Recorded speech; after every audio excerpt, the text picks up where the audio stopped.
各位变态，大家好，我是魔王。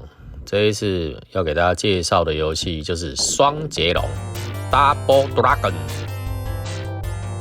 公牛双截龙，其实当年这是一款风靡大街小巷的游戏，只要是电动game，大家都在玩，也算是一款名作啦。咱接下就开始，你看游戏一开始，你介意什么名啊，就给烂了，就直接给贴等于，扛回去还可以看到内部，整个就是一个荷尔蒙睾固酮爆表的游戏呀！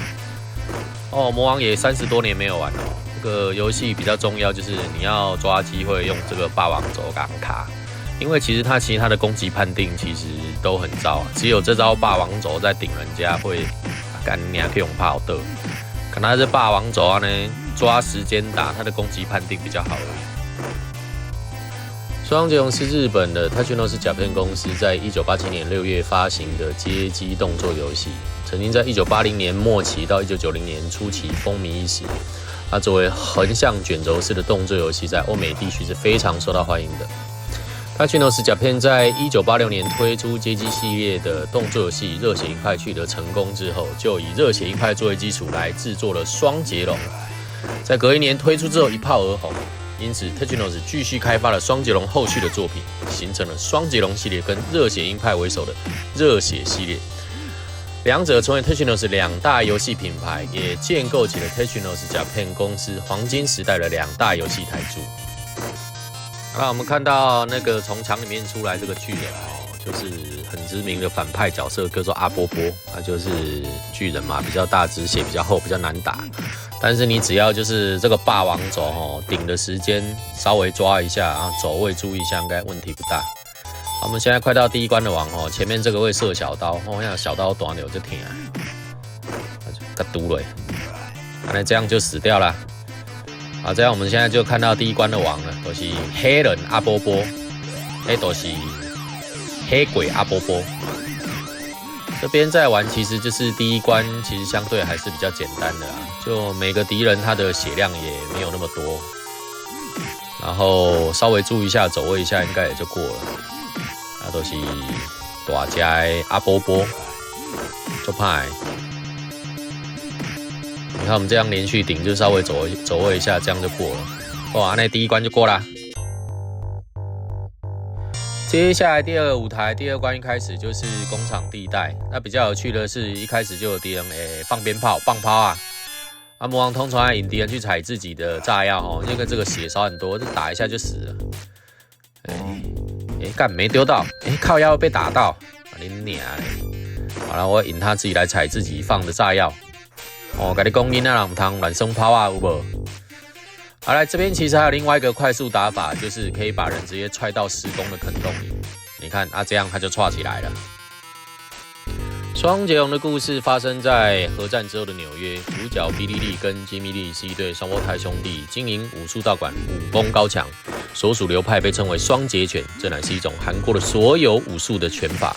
双截拳的代表既是旋风脚，而人们称这对双胞胎为双截龙。这对双胞胎兄弟却同时喜欢上了道场中的女教练 Marian。某日 Marian 被暴力组织 Black Warrior 绑架，于是这对双胞胎兄弟便决定前往敌人的所在之处，要救出女主角 Marian 啦。游戏玩到这边已经到第二关的后半段魔王习惯会先跳到2楼去，因为这样整个游戏的场景就会出得来，会稍微顺一点，然后再直接这样摔下来。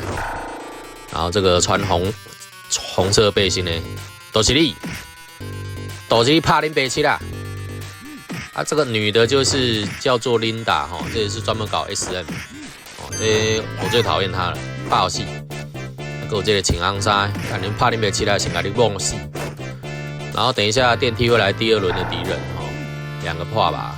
魔王其实最讨厌这个女生，因为拿鞭子抽很痛接下来就是第2关的王小霸王介夫就会出来。你看他已经上来了。因为这边已经变成4人混战的状况，我们刚让那个其中一个女的，就是掉到那个输送带，这样她会摔死但因为现在3个打1个，还是要稍微走位一下，不然被那个鞭子抽到很痛，有的时候一抽就2格血，一下就岔起来。好，我们把一个小兵打下来之后，这边其实有个快速打法，魔王示范一下，就是在这个高台这里，可以直接把这个小霸王介甫直接把它踢下去啊！示范一下，干你不爱管你穿小啊，拍他小，干不来？好，这样应该可以了。这样他掉下去这一关就过了，这也是另外一种快速打法。接下来这个舞台第3关它是森林这一关从这边开始整个游戏难度突然就变高了，原因是第1关跟第2关小兵的血其实不多，让他倒地个4下左右，稍微打一下就挂了。但是到第3关开始，每一个小兵都要让他倒地5到6次才会死掉，所以其实整个游戏魔王觉得这里是相对比较难的，但是这第3关的整个长度也比较长所以一般来讲双截龙如果是2个一起双打的话，在这一边都会比较考验2个玩家之间的默契再来是像这个游戏里面那个霸王轴的这个设定啊，它非常吃节奏所以就是如果像魔王个人的习惯如果小兵拿了武器起来的话，反而会让就是敌人的走位，因为他常常就会判断要突然跑过去拿武器，反而让我的整个节奏被打断再来是各位变态应该有发现魔王在打敌人的时候突然变跳踢你看刚刚就被弄到，其实是因为魔王的摇杆好像跟这个游戏那个模拟器好像有点不大合。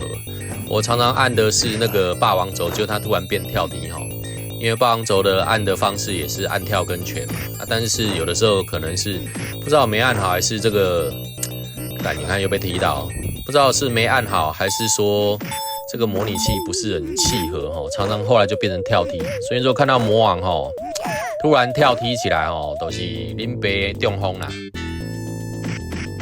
双截龙当时能够在游戏中使出多样的攻击跟必杀技的设定，不时吸引了当时的玩家，也受到了许多的称赞。你也可以这样说，目前所有的格斗跟动作通关游戏的要素都是由本作所建立起来的。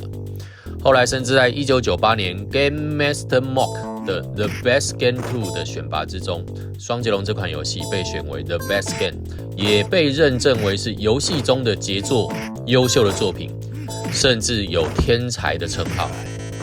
另外，虽然本款游戏对普通玩家来说是一款难度很高的作品，但是我发现其中的必杀技霸王轴对付敌人是非常有效的，不仅攻击的判断大，威力也不小，使得本游戏的难度一下子就降低了，令很多玩家非常的感动。而作为一款投币就可以玩很久的游戏，本款游戏在当时的初中生跟高中生中产生了爆发式的大流行。哇，这阿波波可以让咱用多啊弹掉这边也是用快速打法，让它掉到下面的那个坑洞里面，这样比较快。好这样就过了。接下来就是第3关，魔王觉得最难的部分，就是这个断桥这里。这断桥除了要跳过去之外要抓时间再来就是这边还有个黑色的阿波波在这边打。其实这边比较麻烦的就是前面敌人一共有3-4个，如果引太多人出来的话，就会串起来。你看这个又是发小刀，干妈危险。等于说你能站的地方很小，然后又很容易被这种发暗器的敌人给弄死。所以这边其实是魔王觉得相对难度应该是这一关是最高的，所以在这边就是且战且走稳扎稳打，把这几个敌人都弄死。我把他踢到下面去又抓起来。好，接下来就专心打这个黑人阿波波就好了。看你看，我要打他，都还没处理就 Q 那边吓掉，干你去死！再打一下。所以看这边还有2个就是 Robert， 而且都是还有拿暗器的这小刀打一下也是少两格血。以前魔王非常讨厌这里所以你看就是最好一次引2只出来就好了，不然一次4-5个人围你一个你有抓起来。好，够短嘞，好，这样就死了，这边就过了。所以这边在打的时候就是尽量速度慢一点。然后往前走的话，难度就是一般的小兵，你就一个一个引出来打，其实难度没有很高再往前就是等一下再多打1-2个敌人，就快要到第3关的魔王这里了。我们就一个一个把他打死。再一下，看后边这个威廉，你看他都会刻意过去要拿那个拿武器这个用石头砸，很快的把他打死。好，前面就到第3关的王了，两架阿龟，两个阿波波。这一边的打法其实魔王觉得没有很难啊，干你才刚说没有难的，给我怕，现在先出配。好，这边其实就是只要一边走位，然后一个一个把就是敌人给弄倒就好了。然后就是在打的时候的节奏蛮重要的。至少就是这个游戏，如果你用一般的拳打脚踢其实你是很吃亏的。但至少就是这个霸王走，它的攻击范围还有攻击的时间其实够长，所以就等于是这一个游戏里面的外挂。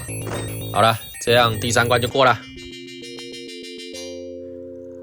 接下来第4关，我们看到一开始往下跳，这里就有个小霸王 Jeff， 那个魔王的打法玩到这一关就是都不要理他们，赶快先往上爬。你看他要踢我也踢不到，如果要追杀就给他追杀。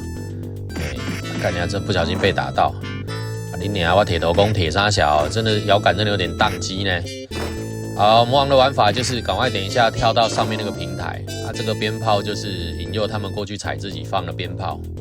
因为这血会少很多，然后直接把这一关的王绿色阿波波给他引出来之后，魔王会习惯全部都在这个平台上面打，因为这边就是相对的不容易被围攻，再来就是有高低差，这样在打敌人其实死得比较快。我不知道各位变态在玩这里的时候是怎么打，就是魔王已经习惯这样玩。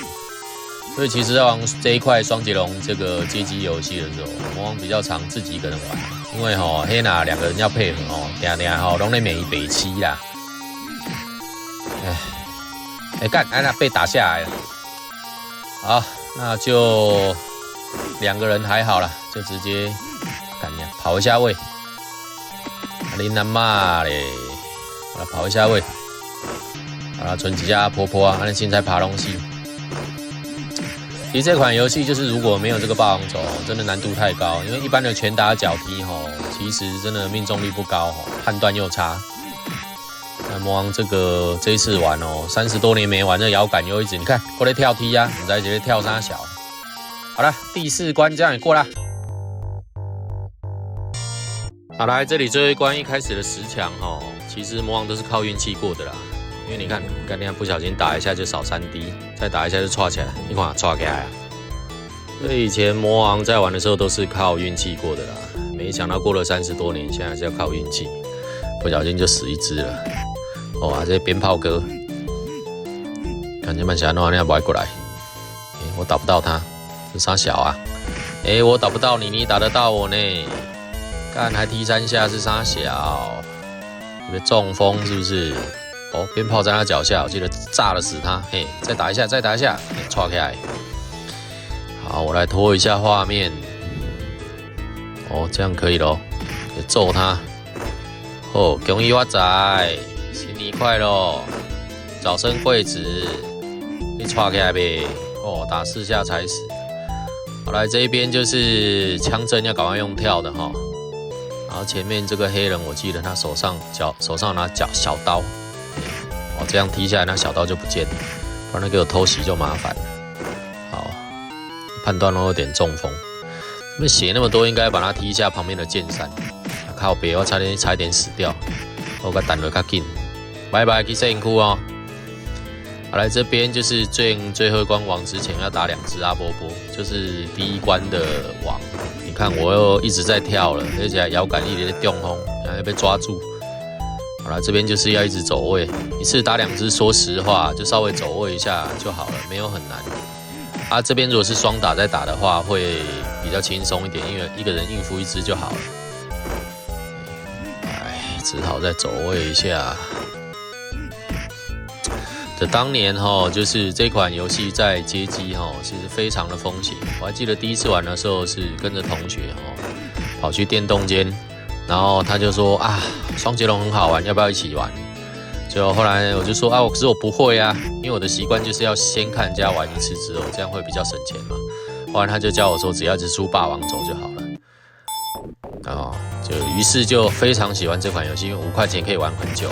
我们看到前面就是我们的那个女主角 Marion 用拔地把拔给下这边其实在玩还有一个 bug 可以试试看啊，就是各位变态可以试试，就是你可以让这个阿波波去把你摔到威力的那个高台上，然后可以用偷打的方式打那个威力。其实有机会我觉得可以试试看。干我的血只剩1滴哦，啊你他妈嘞！看这样好像没办法试这个东西了。你看他不抓我，他只想揍我，赶快摔我啊，孩子！你看他就不摔我。好啦，我觉得我放弃用这个方式了啦。顺便跟各位变态介绍一下，我们看到那个背景的上方你看现在的上方就是那个金龙的那个牌子上有一个斋藤。为什么有斋藤的这个字呢？原因是什么？原因是因为双节龙的背景设计就叫斋藤生一，那他就故意刻意的制作小组就在他自己设计的背景上面写下了自己的名字。我觉得这个是制作小组的彩蛋哈。好啦，那我就慢慢的来打这些敌人好了。顺便讲一下，就是有一些变态啊，他有留言啊，就说，魔王啊你在录影片的时候为什么不讲干话啦？为什么不干叫啦？特别是有的时候有一些游戏介绍就是一本正经这样平铺直述，为什么都不干叫呢？因为其实魔王一开始在做这个游戏频道的时候，就是想说所有的游戏其实它都很优秀，不大需要再特别去操作情绪啦。不然就是几骂你们干叫，这个东西不长久啦。为什么呢？因为有一些网红啊，也是一开始嘻嘿狗啊，但后来大家发现他只会嘻嘿狗之后，也很快就不红了。比如说有一个网红都是一出场，我记得他一出来的时候，我的儿子跟我讲说，有一个网红很有趣耶，打开给我看，他就是一个大块的，有大叫。我谁？我疯子刚开始听当然是很有趣啦，但久了之后就发现，如果你一直重复的都是只会这个东西，这个也蛮无聊的。而且毕竟魔王的这个频道，它就是一个只服务变态、健康而清新的频道，大家说是不是？所以我们还是尽量回归到游戏的本质不知不觉这最后一关的王威力就下来了，一出来都被一顿抽霸。这个穿黄衣服的个铁青你摇摆是不是？干你要被踢到，摇摆三小靠腰我又他妈的中风，开情摇摆是不是？新年快乐，恭喜发财，你卡开开，你生痔疮你睾丸癌靠腰被踢到。哎呀，拍那小怎么他还不死？这么耐打终于过了。你卖照。好啦，于是我们就看到结局啦。Billy 救出他的女朋友 Marion 了。然后那个时候看到就是女主角亲男主角，然后还露出内裤。我们这个年代就是看日本的一些特色片，还有这种游戏，都是说只要女生露内裤都是好人然后说希望你永远都过着幸福快乐的生活。好了，我们看一下就是游戏设计Yoshi Kishi， 就是他是游戏的设计师还有制作者，也就是岸本良久。这个人其实是游戏圈非常知名的一位天才他除了就是创作热血硬派还有双截龙之外，其实可以说现在所有的游戏就是格斗跟过关的所有的要素，说实话都是由他创作出来的。